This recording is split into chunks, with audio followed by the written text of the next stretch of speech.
You there! This is Dave and Jason Hey! from DC On Screen.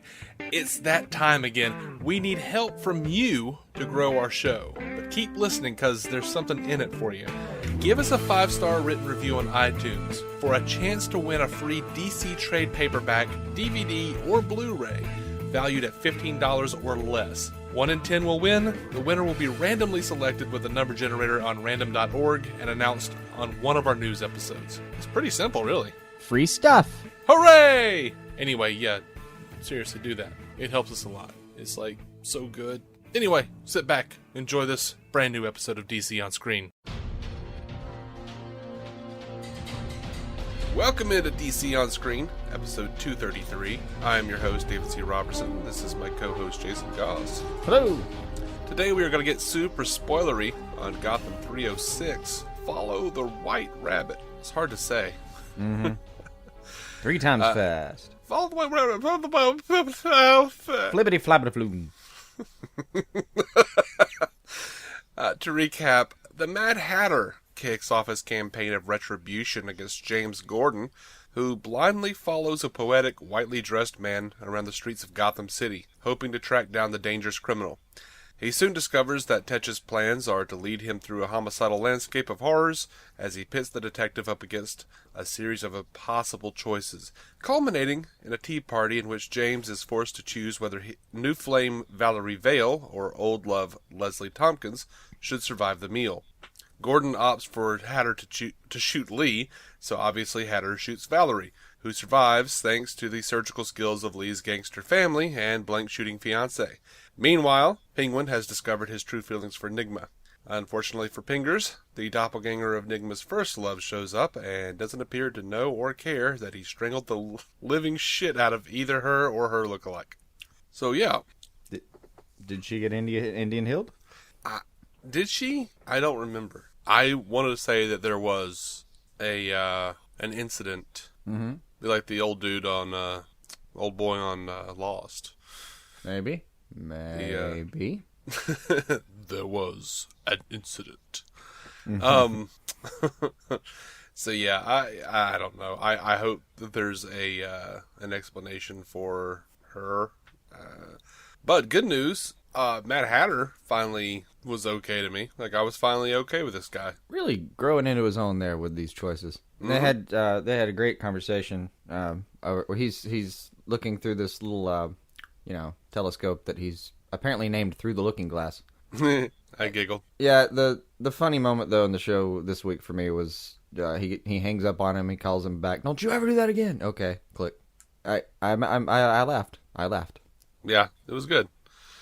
I have been on record as not being the biggest fan of this Mad Hatter. For some reason, like, the crazier he got, the more I was okay with it. Like, when he was, like, angry and desperate and screaming at Jim in rhyme, I don't know why, but it clicked for me. Yeah. Yeah.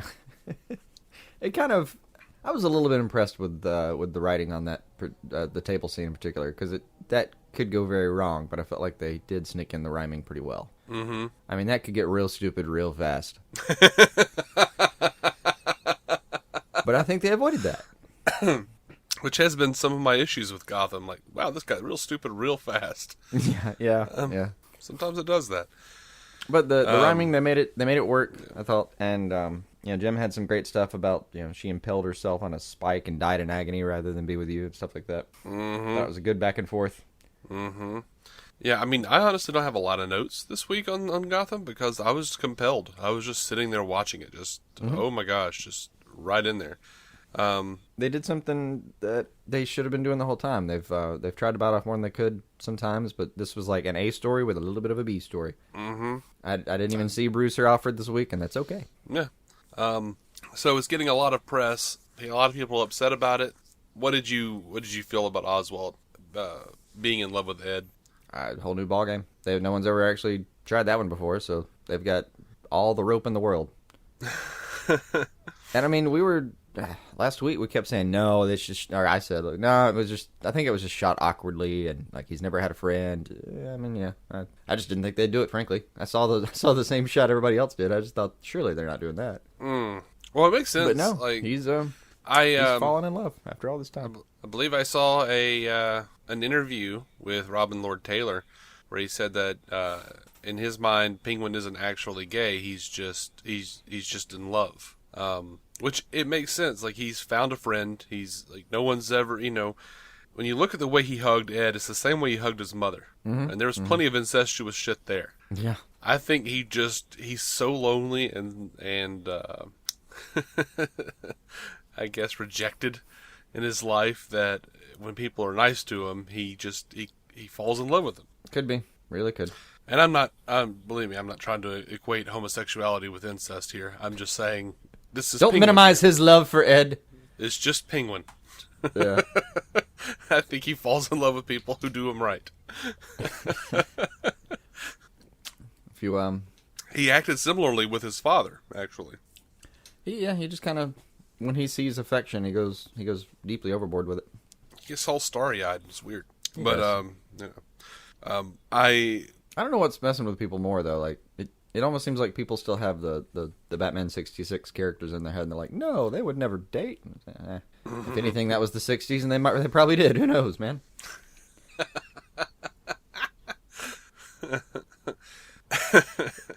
We just didn't address shit back in the day. I mean, let's look at that one-piece leotard Frank Gorshin was rocking. You trying to tell me that he wasn't? Tell me Burgess turned that shit down? Come on. Yeah, that's awful. We shouldn't say that. Anyway, I knew it'd get a lot of press because there's no way that doesn't there's no way that's not a hot button issue for just a shit ton of people. But Oh yeah, lots of people bitching about it on Facebook this week. Oh sure. Yeah, they've got an empty slate though. No one's ever. It's not like they're treading previous material at all. Yeah, I mean, was it that episode of the animated series where Penguin dated that lady? Yeah, Veronica Vreeland. Yeah. Is that right? Stops him mugging in an alley with his umbrella, and then turns back to a life of crime. I suppose they're right. Society is to blame. Mm-hmm. High society. Mm-hmm. That's why I like stealing from rich people. Yeah. So, gotta say, not on board with Jim's choice to choose the boy over the couple. It's basic Vulcan logic, man. Needs of the many outweigh the needs of the few. You're looking at it going like, look, that's just a boy. The married couple could make another boy. Yeah. I mean, you know how much trouble it's going to be for that boy to grow up, find a girl, get married, make another boy? They're already married, man. Mm-hmm. Tough calls. I was impressed, though, with Hatter's up in the ante doing these, like, Joker-esque, even when you don't choose, you've still chosen kind of shit. Mm-hmm. That was all fun. It was. By the way, going back to Oswald and Ed real quick, I did love the fact that they brought in just any female force for Ed to, I don't know, upend Penguin. Like, I was afraid they were going to go the route of Penguin confessing his love to Ed, and then Ed being like, oh, here's another way I can screw him over and get in. Well, he might just still do that because he's Ed. Yeah. But now it's like a love triangle on top of that. If that happened, it would feel a little, I don't know, Melrose Place to me. Yeah. But I think the thing that might disappoint me the most is if they used, like, Kringle's death was the moment that really set him on the Riddler path. Mm-hmm. I mean, he realized how far he could go. He kind of realized he liked it. It was a whole thing. Mm-hmm. I think the most boring thing they could do is probably, like, use her as a reset button for him. Like, no, I'm going to try to be good. Kringle's back. I don't think that'll happen. I think Penguin will probably kill her. I think that's where this ends, yeah. I think Penguin will probably kill her and they'll break up the band. Yep. Just my thought. I don't know. That's a really good guess. And we might as well have one. We might as well have one. I did laugh when Penguin was... when Ed was handed that... the secretary or whatever she was, the bomb. Mm-hmm. It said, leave this outside of Nicky the Nail's place. Knock twice. Light it. Run away. That was amazing. And, I mean, she goes to it, man. Mm-hmm. I loved when Valerie Vale was trying to needle information out of Leslie, like doing little information exchanges. Mm-hmm. and they're both kidnapped. And Lee just stares at her for a long beat and goes, "You and Jim are made for each other." And she goes, "Thank you. It wasn't a compliment." That is not a compliment. I don't know why, but I laughed really hard when Hatter presented the platter to James that said Gordon's gun on it.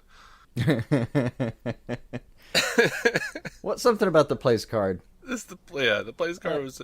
Plus, like, the planning. Like, he was like, hey, he's got to bring a gun. Meticulously planned it. This will be for his gun. That was amazing. That was awesome. Yeah, it was. I didn't have a lot really more on the episode, though.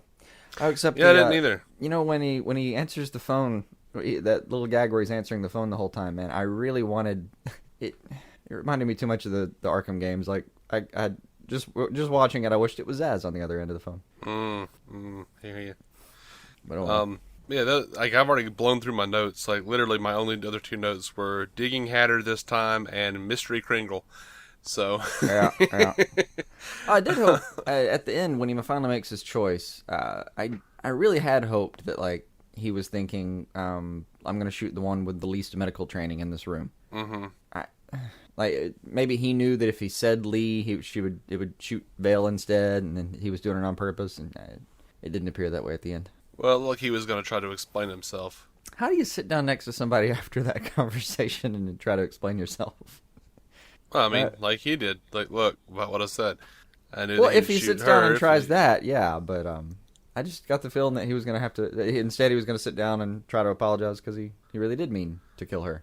Yeah, and, you know, I get the feeling Lee was like, hey, dude, don't say you were hoping, or you would rather him kill her than me. Like, dude, it's not the time. She's in surgery right now, so just cool your shit, sit there and be a good boy. You know, the only problem I had with the whole dinner scene here was, you look at the staging on it.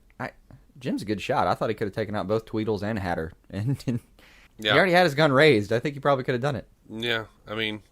that'd be a tough thing to try to choose, though. Yeah. Oh, well. Sort of like that great line from Usual Suspects. How do you shoot the devil in the back, Agent Coolyon? What if you miss? I love the bit in the Sirens Lounge where Tabitha's talking about being holed up with Butch and saying how much steak he eats. Oh, yeah. Yeah. That was good. He's a growing boy. Mm-hmm. We'll say that. Right. And what do you think Barnes is going to turn into, man? I don't know. How'd you like that chair? It was a good chair. And whatever they're doing, he's clearly not in control of it. So, and I remember him saying, Chickless saying that Barnes was going to go to some dark places. So. Mm-hmm. I don't know what villain we're about to turn him into, but I don't want anything from Canon. I want the orange rocks. It's going to be hilarious. I can't think of any, like, DC-ish guy. He's going to be a real deep pull if it is. There's no obvious people, except the Bane thing we keep going over, but... Stay away from Bane. Yeah. All right. Well, that was a good episode, though. Yeah, enjoyed it. See where we go next week. Did you happen to catch the promo for this one? I did not. I didn't either. What do we got going on there? I have no idea. Should we watch it quickly? Nah. We'll find out next week. That is the way I prefer it in a lot of ways. Yeah. Anyway, that's all we got for the Gotham episode, guys. Thank you for listening to DC On Screen. You can find every episode on DCOnScreen.com. Be sure to subscribe to us on iTunes and Stitcher and Google Play. We're proud members of the Giant Size Team Up Network. GiantSizeTeamUp.com. Check out the other amazing shows on that network. We'll be right back with Lucifer 205 Weaponizer. Until then, keep some DC on your screen.